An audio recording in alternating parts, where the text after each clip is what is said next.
श्री आज भगवान मर्यादा पुरुषोत्तम श्री राम को अपना बनाने के लिए श्री राम कथा श्रवण करने के इच्छुक जिज्ञासु परमात्मा की असीम महान कृपा जिसके कारण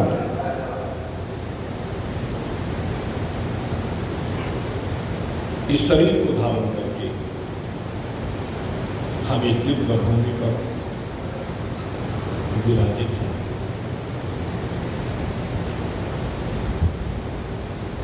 और आपने अभी तक जो 6 सत्र पूर्व हो चुके हैं उनमें श्रवण किया।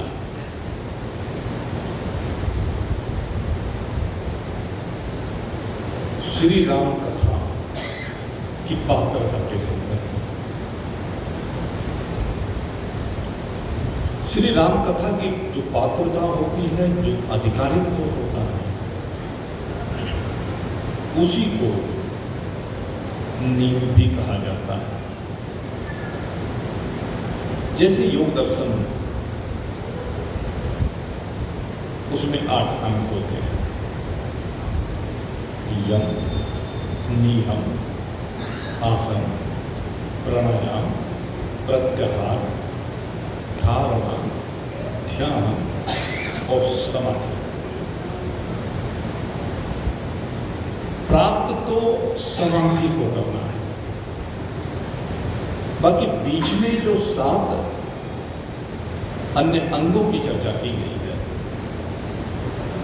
उसमें कुछ नींद के साधन होते हैं और उन साधनों के बल पर ही आप यात्रा करते हैं। उन साधनों की इतनी महत्ता होती है कि वो साधन आपको निश्चात्मिका बुद्धि प्रदान करते हैं और वो निश्चात्मिका बुद्धि ही आपके चित्त की वृत्ति को परमात्मा में स्थिर करने वाली होती है। और जब परमात्मा में चित्त की वृत्ति स्थित हो जाती है तो इसी को समाधि कहा जाता है। अगर यदि यम और नियम नहीं है तो आप समाधि की कल्पना नहीं कर सकते। 5 यम है, 5 नियम,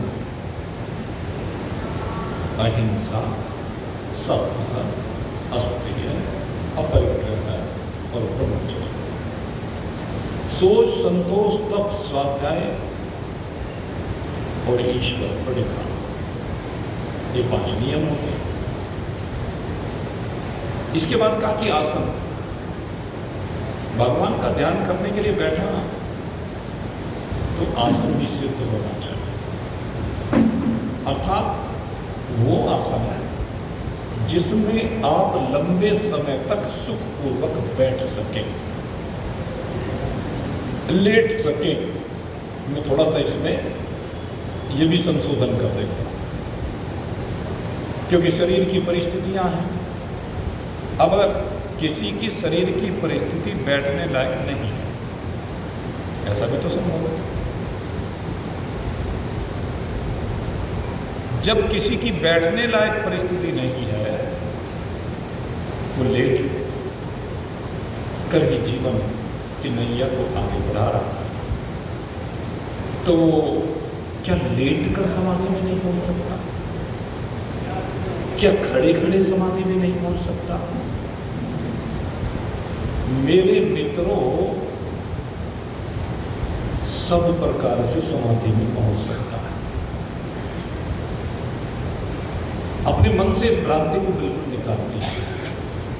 मेरे सामने आज ही शंका आई थी, इसलिए उस शंका के निवारण मैं आपको भगवान की बात बताता हूं जो भगवान ने कही है।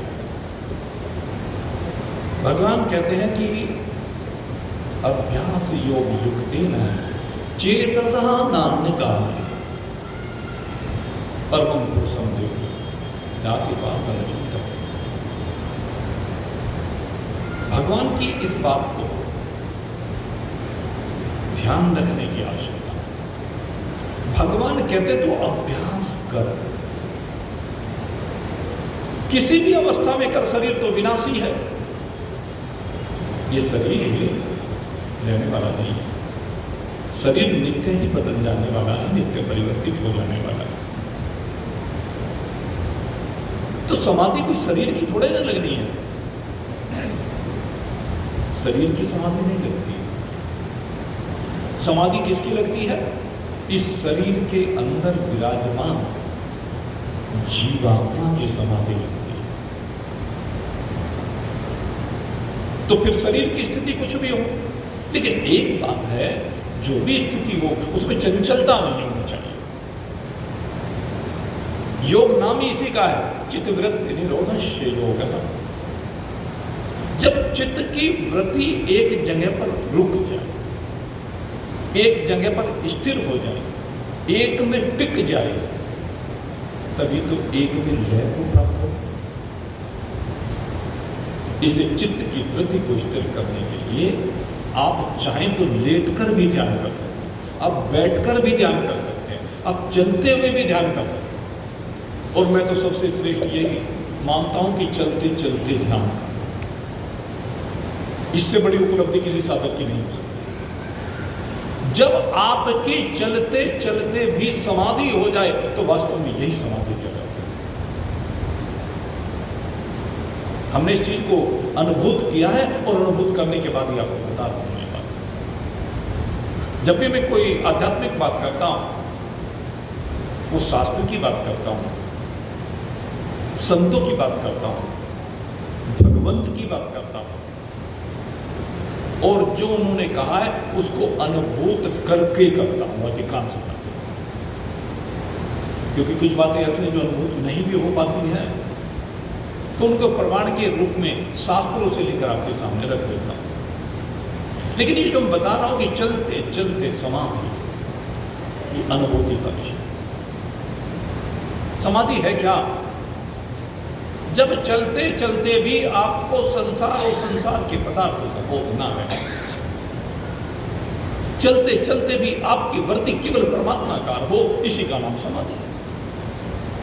बैठे बैठे आपकी वृत्ति परमात्माकार हो जाए, लेटे लेटे आपकी वृत्ति परमात्माकार हो जाए, शरीर से क्या फर्क पड़ता है? अब इसका मतलब ये थोड़े ना कि किसी का शरीर अगर बीमार पड़ गया तो उसकी समाधि नहीं लगेगी, उसको परमात्मा मिलेगा ही नहीं। ऐसा नहीं है भाई। इसलिए मैं शास्त्र की बात, भगवान कहते हैं तस्मात् सर्वेषु कालेषु मामन स्मर। तो हर काम में, कोई भी काम, कोई भी अवस्था हो, कोई भी देश हो, बहुत से लोग कहते हैं कि शुद्धि अशुद्धि का ध्यान रखना चाहिए। अरे शुद्धि और अशुद्धि का संबंध भी शरीर से। और ये मत समझ लेना कि मैं आपको नास्तिक बनाना चाहता हूं, ये भी ध्यान रखना। ये चीजें जो मैं आपको कह रहा हूं, ये अपवाद रूप में कह रहा हूं। नहीं तो सोच, सबसे पहले मैंने कह दिया, सोच संतोष तब स्वाध्याय स्वप्निधान। सोच माने पवित्रता। लेकिन अगर मजबूरी ये है, आप कहीं बाहर चले गए, संयोगवश रात में लौट करके घर आना हुआ नहीं, प्रातःकाल हो गया, वहां पर कोई साधन है नहीं, नहा धो आप सकते नहीं, तो वहां पर क्या करें? आप चाहते हैं कि मुझे भगवान का ध्यान लगाना है, भगवान का पाठ करना है, तो क्या करें? स्नान करने की भी स्थिति नहीं है, कपड़े लगते नहीं है भाई साथ में, या कोई साधन अन्य जो आवश्यक है वो नहीं है, तो इसका मतलब क्या भगवान का नाम छोड़ देना चाहिए, भगवान का ध्यान छोड़ देना चाहिए, भगवान के निमित्त हम जो भी कार्य करते हैं उनको छोड़ देना चाहिए? नहीं भाई, भगवान कहते हैं छोड़ना नहीं। कोई भी अवस्था हो, कोई भी देश हो, कोई भी काल हो, कोई भी परिस्थिति हो, हर परिस्थिति में तस्मात् सर्वेषु कालेषु माम अनुस्मर। कहने लगा तू सब कुछ छोड़ दे पर मेरा स्मरण मत छोड़। भगवान ने सीधा कहा। अब भगवान की बात से बड़ा भी कोई प्रमाण हो सकता है? ये जो मैं बात कह रहा हूं 8वां अध्याय पढ़ लेना गीता जी का। गीता जी के 8वें अध्याय में है।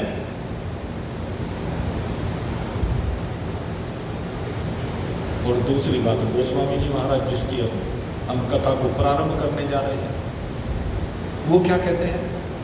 श्वास श्वास पे राम कर, श्वास श्वास पे राम कर, वृथा श्वास मत खोए, ना जाने या श्वास को आवन होए न हो। ये तो तेरी हर श्वास पर राम बैठा होना चाहिए, तभी तो राम रमेगा, रोम रोम में बसेगा। अब श्वास श्वास पर जो कुछ होगा नहीं तो वही रमेगा, वही बसेगा। इसलिए भगवान कहते हैं हर काल में मेरा स्मरण कर, शुद्धि अशुद्धि की चिंता मत कर। इस बात को भी भगवान कहते हैं। तुलसी अपने राम को, तुलसी अपने राम को, रीझ भजो चाहे खींच, खेत पड़े पर जम जात है, उल्टो सीधो बीच। अरे अपने राम जी को कभी भी किसी भी अवस्था में उलट के पुलट के कैसे भी भज लो। उदाहरण दिया, यहां पर ये कई किसान बैठे हुए, सबसे आगे ये संत जी बैठे हुए, ये किसान ही है। जब आप खेत में जुताई करते हो और जुताई करने के बाद उसमें बीज डालते हो ना, किसी भी चीज का, गेहूं को, चावल को, मुझे जो बोते हो, हमारे क्षेत्र में तो 2 ही फसलें ज्यादा होती हैं। क्या एक एक बीज को ऐसे सीधे लगाते हो? लगाते हो क्या? क्या करते हो? मुट्ठी भरते हो और फेंक। अब वो ये जरूरी है कि सादे बीज सीधे ही पड़ेंगे? होता है क्या कभी ऐसा? ऐसा तो होता नहीं। लेकिन वो उल्टे पड़ो, सीधे पड़ो, खेत में जब वो पड़ जाते हैं, जुताई होती है, फिर निराई होती है, फिर उसमें पानी दिया जाता है, खाद दिया जाता है, तो सब हरे हो जाते हैं, सब अंकुरित हो जाते हैं, सब पुष्पित पल्लवित हो जाते हैं। यही खेल है, उनसे फल मिल ही जाता है।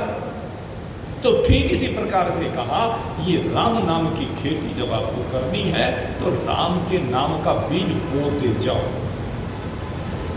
कभी बोलो, किसी अवस्था में बोलो, भाव कुभाव अनख आन से, नाम जपत मंगल दशा। अगर नाम जप रहे हैं, राम को याद कर रहे हैं, राम का स्मरण कर रहे हैं, तो मंगल ही नहीं है। इसलिए मन में से शंका निकाल दो। बहुत लोगों के मन में बार बार शंका रहती है, अजी नहीं, नहा धो के बिल्कुल बगैर कुछ खाए पिए तभी करना चाहिए। ठीक है, वो श्रेष्ठ है, इसमें कोई तो राय नहीं। लेकिन मैं कहता हूं अगर वो 100% फल का देने वाला है, तो आपने वैसे जो भजा अपवित्र अवस्था में, तो पाप कैसे हो गया? कल्पना कीजिए, वो पाप कैसे हो गया? वो पाप नहीं हुआ, वो पुण्य हुआ। ये जरूर है कि पवित्र अवस्था और अपवित्र अवस्था में इतना अंतर हो सकता है। वो 100% फल देता हो और वो 75% फल देता हो। बस इतना ही तो है। फल तो मिलेगा, लाभ तो होगा। इसलिए अपने मन के संशय को बाहर निकाल दीजिए और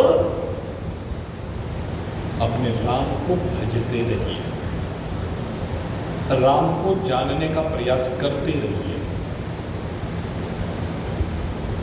आप देखिए, सती पहले लगन नहीं थी, लेकिन जब लगन बनी, कल विवाह का प्रसंग आपने सुना, और आप चिंतन करके देखिए, जैसे ही पार्वती जी का विवाह भगवान भोलेनाथ के साथ हुआ, तो गोस्वामी जी महाराज कहते हैं कि अब पार्वती जी आज भगवान के निकट आई है, विवाह होगा, और उनके निकट आकर के उन्होंने देखा कि इस समय भगवान प्रसन्न मुद्रा में है। पार्वती भर अवसर जानी, पार्वती भर अवसर जानी, गई संभूपम मातु भवानी। कहाँ गई? भगवान सदाशिव के निकट गई, और निकट जाकर के आज हाथ जोड़ करके भगवान के सन्मुख विराजमान होती है। सती नहीं हुई थी, भगवान ने शंकर सन्मुख आसन दीना। भगवान ने कहा था कि तू मेरे सन्मुख आके बैठ जा। क्यों बैठाना चाहते हैं भगवान अपने सन्मुख के जीव को? प्रातःकाल सुंदरकांड का आपने पढ़ा था ना, विभीषण जी का जब प्रसंग चल रहा था, सन्मुख होय जीव मर जन्म कोटि अगना सहित बने। भगवान के सन्मुख आने से भगवान को दर्शन देने से, एक तो होता है भगवान के दर्शन करने जाते हैं, पता नहीं भगवान के दर्शन तो कौन कर पाता है, लेकिन हमें तो सूरदास जी की बात याद है, लालटेन लेकर के चला करते थे, मंदिर में जाते थे, उनको कुछ दिखाई तो देता नहीं था। किसी ने पूछ लिया, भाई लालटेन लेकर के क्यों जा रहे हो, जब तुम्हें कोई दिखाई तो नहीं देता? कहते इसलिए जा रहा हूँ, इस लालटेन के प्रकाश में भले ही मैं अपने प्रभु को ना देख पाऊँ, लेकिन कम से कम मेरे प्रभु को मुझे देख ले। ये भाव, तो भले ही आप रामलला के दर्शन करने के लिए जाए, आपको दर्शन हो या ना, जरूरी नहीं है कि हर एक को दर्शन हो ही जाते, लेकिन कम से कम इतना कर लीजिए, भगवान को अपने दर्शन जरूर कराए। जो भी मंदिर में जाकर के हाजिरी लगाता है, भगवान उसके दर्शन कर रहे हैं,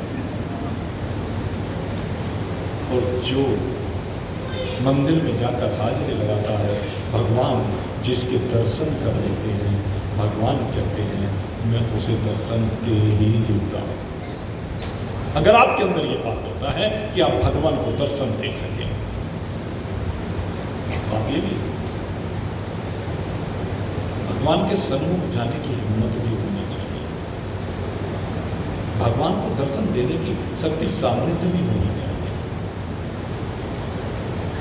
और अगर यदि शक्ति सामर्थ्य में आ गई तो समझ लीजिए अब भगवान भी आपको दर्शन देने के लिए आकुल हुआ। और जब आपको भगवान के दर्शन हो जाएंगे, मम दर्शन परम अनुपा जीव पावनी सहज स्वरूपा। कहते मेरे दर्शन का फल क्या है? कहते जीव अपने वास्तविक स्वरूप में आकर विराजमान हो जाता। और जीव का वास्तविक स्वरूप क्या है? ये परमात्मा ही है। हम सबका वास्तविक स्वरूप परमात्मा ही है।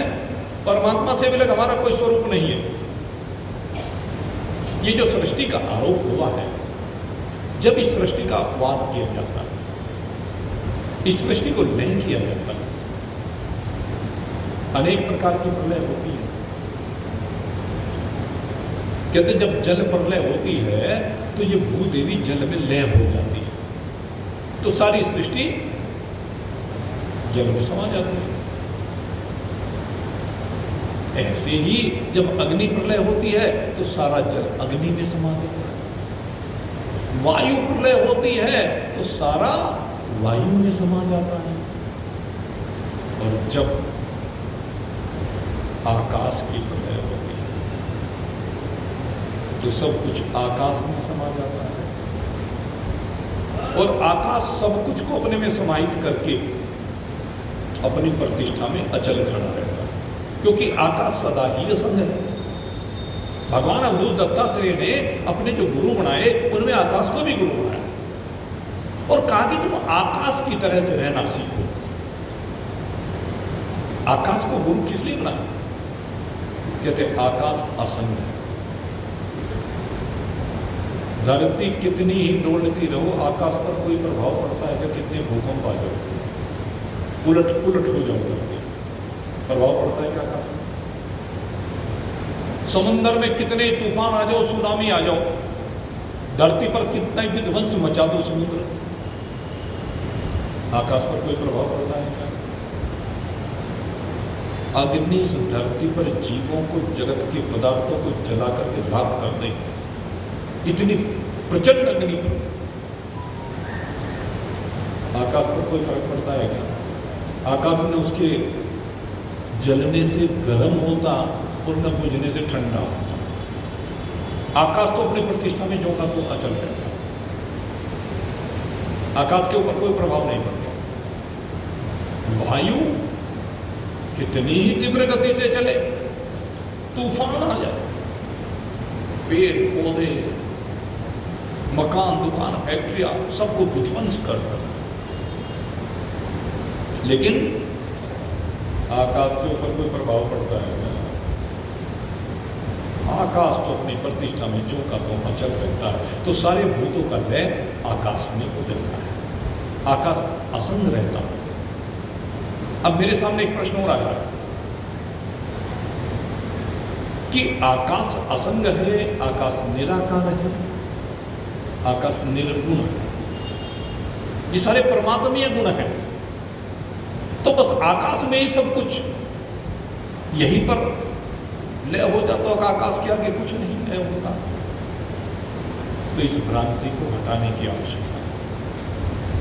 आकाश अपने उत्पत्ति स्थल, क्योंकि आकाश की भी उत्पत्ति होती है, और आकाश की उत्पत्ति कहां से होती है? कहते तम प्रधान प्रकृति से होती है। आकाश तम प्रधान प्रकृति के साथ एक रूपता को प्राप्त हो जाता है, तामस अहंकार के साथ एक रूपता को प्राप्त हो जाता है। 3 प्रकार का अहंकार होता है, तामस अहंकार, राजस अहंकार और वैकारिक अहंकार। एक एक करके एक दूसरे में लय होते चले जाते हैं, और फिर ये महतत्व में लय हो जाता है अहंकार,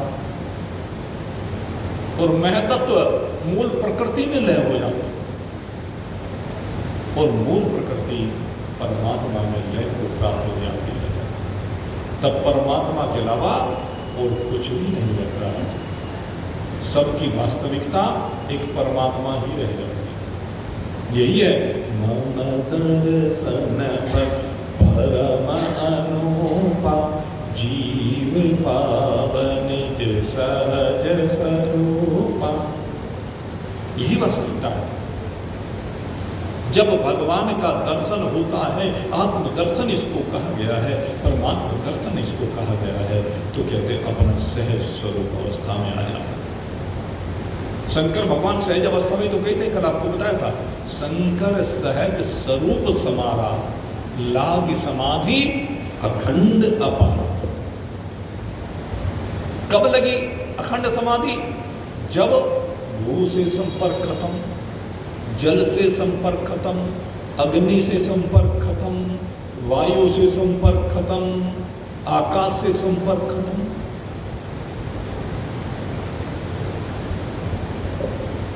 इन सबसे संबंध जब विच्छेद हो जाए, और किससे संबंध रह जाए?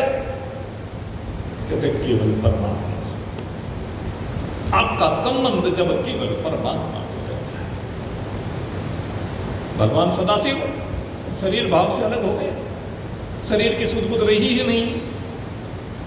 ठीक इसी प्रकार से हम जब समाधि में विराजमान होना चाहते हैं तो शरीर की सुध बुध नहीं होती है। आज पार्वती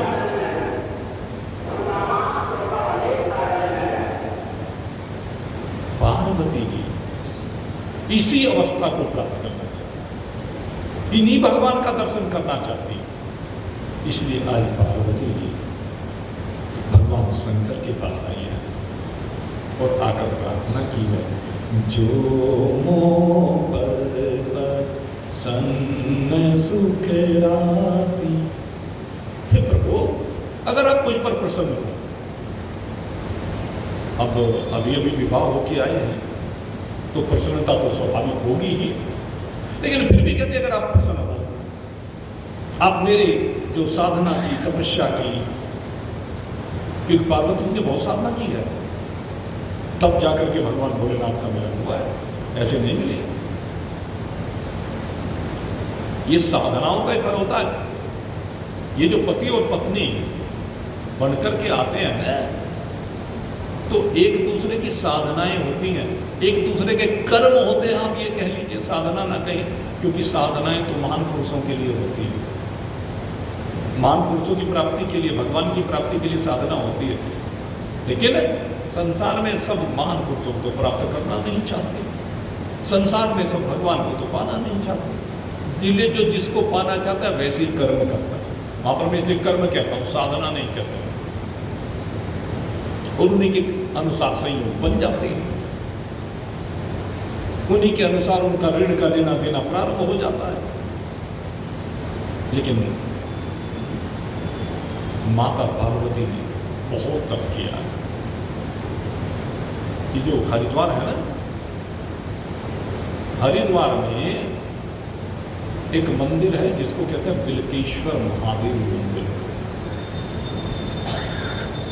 वहां पर माता पार्वती ने कई हजार वर्ष तक बेल के पत्ते खा खा करके तप किया है। और भाई हमारी तो साधना शुरू ही वहीं से हुई, सही बात है। हमारी जो साधना शुरू हुई है, हम जिस लाइन पर पढ़े तो प्रारंभ में कहाँ शाकुंभरी देवी जाना शुरू किया, हरिद्वार जाना शुरू किया। हर महीने हमारे एक साथी हैं, हालांकि वो हमारे से बहुत बड़े हैं, सोहन लाल जी, वो और हम दोनों मिलकर के हर महीने, गर्मी हो, सर्दी हो, बरसात हो, कभी चिंता नहीं, शाकुंभरी देवी जाते, फिर हरिद्वार जाते, और हरिद्वार में गंगा स्नान करके 2 मंदिरों में जाते। एक माया देवी के मंदिर, आपको बताएं हरिद्वार की जो महत्ता है, हरिद्वार हमारी सप्तपुरियों में से एक है, और उस सप्तपुरियों में से एक, इसका नाम क्या है, मायापुरी। हरिद्वार तो अलग नाम है इसका, इसका वास्तविक नाम है मायापुरी।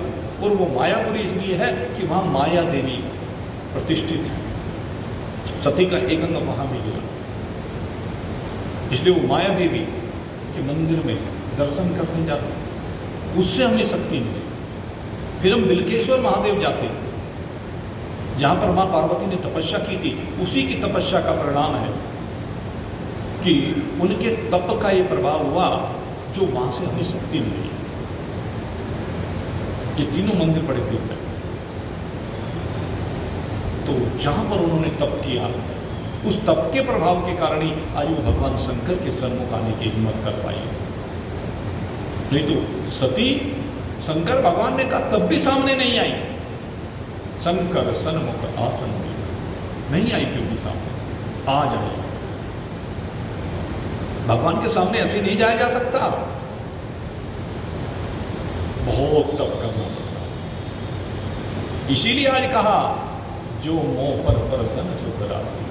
हे प्रभु, अगर आप मुझ पर प्रसन्न हो, मेरी तपस्या से प्रसन्न हो, मेरी साधना से प्रसन्न हो, और सबसे बड़ी बात मेरे प्रेम से प्रसन्न हो, मेरे प्रेम से संतुष्ट हो, आपको ये लगता हो जानिए सब तमोई निज दासी।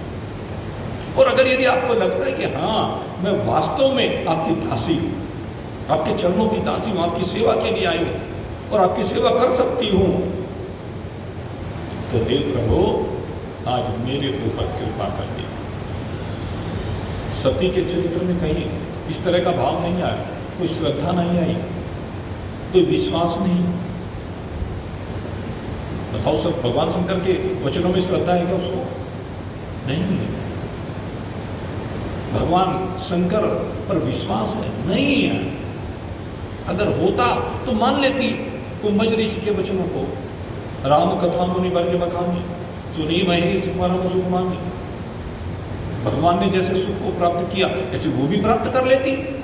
आज कह रहे कि जो आप मुझ पर प्रसन्न हो, तो जन्म लग गए भाई, हजारों साल बीत गए भाई, हजारों क्या लाखों साल बीत गए, क्योंकि 87,000 साल तक तो भगवान ने तपस्या करी और फिर उधर पार्वती का शरीर धारण किया और पार्वती बनकर के तपस्याएं की। साधारण बात नहीं है। मां पार्वती ने इतनी तपस्याएं की हैं, आपने कल सुना ना कि जब उन्होंने पत्ते खाने भी छोड़ दिए तो नाम अपर्णा पड़ गए। अपर्णा, जो पत्ते भी छोड़ दे, पर्ण माने पत्ते, पत्ते खाने भी छोड़ दे, तब अपर्णा उनका नाम। इतना तप किया, इतनी साधना की है, और किसके लिए की है? मेरे मित्रों, जो भगवान शंकर उनके ऊपर कृपा करना चाहते, जो उनको सुनाना चाहते थे और उसने सुना नहीं, और जब भगवान ने त्याग किया तब उसको बोध हुआ कि मुझे सुनना चाहिए था। तो वही पूर्व जन्म की अंतकाल की भावना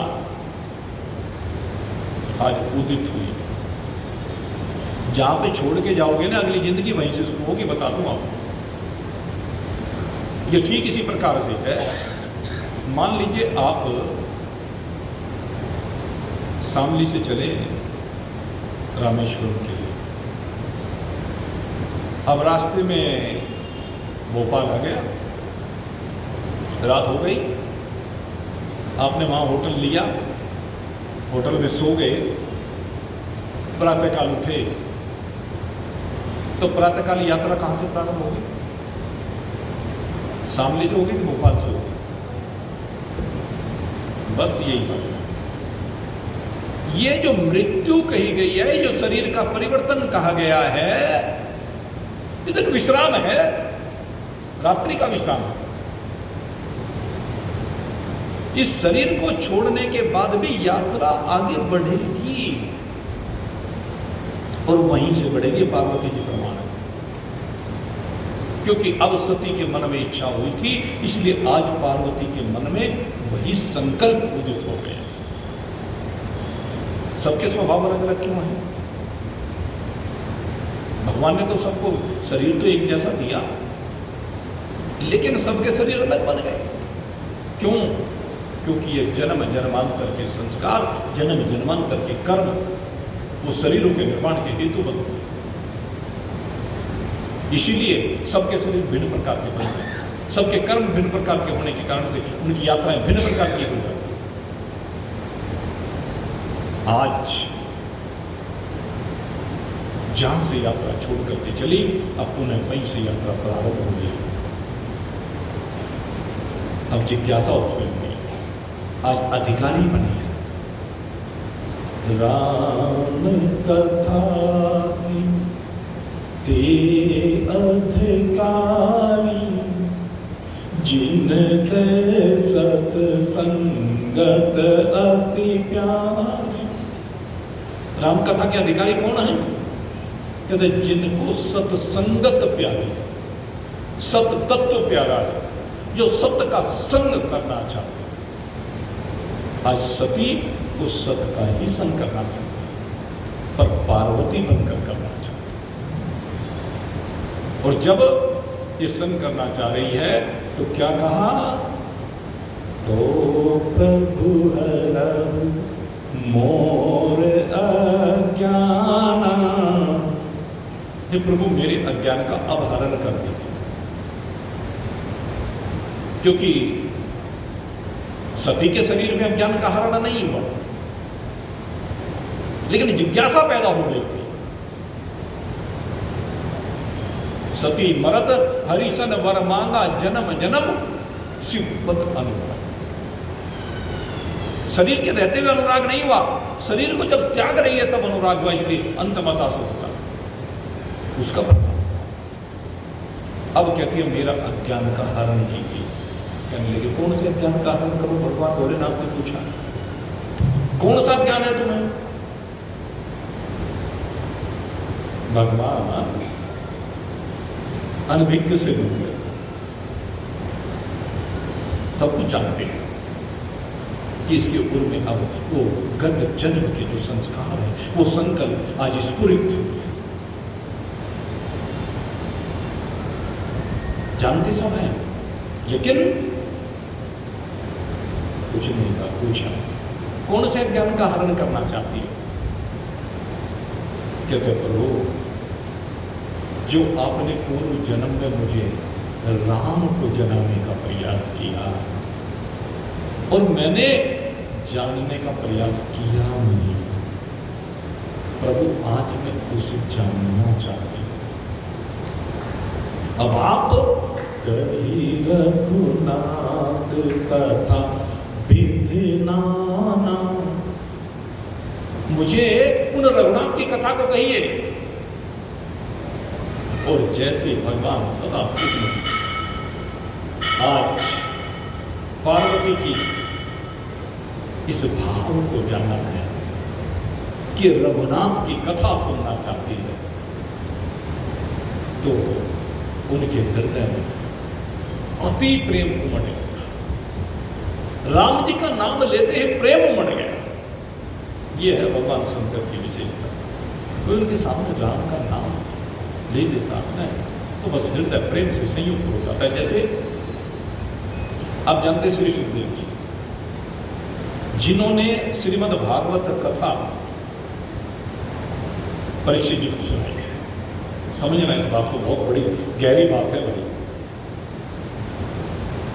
भागवत की ये बात बहुत गहरी है। आपको सुनकर के ये आश्चर्य होगा, पूरी श्रीमद् भागवत कथा को सुखदेव जी ने परीक्षित जी को सुना, लेकिन एक बार भी राधा जी का नाम नहीं लिया। आप चिंतन करके देखो, पूरी कथा में कहीं राधा जी का नाम नहीं है। और राधा जी कौन है?